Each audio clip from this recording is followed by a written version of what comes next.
ইল খাজা আজিৰ ভিডিঅ'টো সকলো ৰাইজৰ চকুত দেখা দিবা। তো ফাইনালি গাইজ আজি আপোনালোকে চাই লওক ৰাতি গিলাচ কাটিং কৰিলে কিমান ৰিস্ক ল'ব লাগে। তাৰ কাৰণ যিমানেই স্পষ্ট আমি বুজি পাওঁ কথাগিলা, কিন্তু তথাপিও বহুত ভাবিব লগা হৈ যায়। তাৰমানে গ্লাছ কাটাৰ আগত ধৰাত নপৰে যে তেৰা হ'ল, কিন্তু কাটাৰ পিছত গম পোৱা যায়।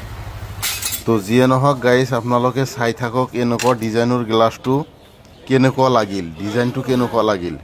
হয়তো ৰাতি তেখেতে কাষ্টমাৰজন আহিছে, তেখেতৰ তাৰমানে জোখটো ধুনীয়া, তাৰমানে কি ডাইৰেক্ট 10/18কে জোখটো আনিছে তেখেতে, জোখটোৰ মতে কাটিং কৰি আছোঁ।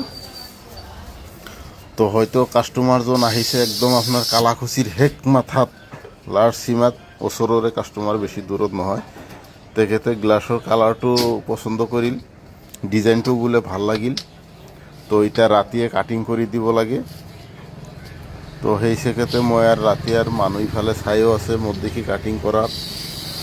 তো আপোনালোকে চাই লওক কেনেকুৱা লাগে, বা এই ভিডিঅ' আপোনালোকে যোনে পায় বা চাই থাকে সকলে এটা শ্বেয়াৰ মাৰি দিব, যাতে আপোনালোকৰ দ্বাৰাই এনেকুৱা আৰু দুজন মানুহ তেখেতে দেখা পায়, যদি সিহঁতৰো ভাল লাগে যাতে লৈ মোৰ লগত যোগাযোগ কৰিব পাৰে।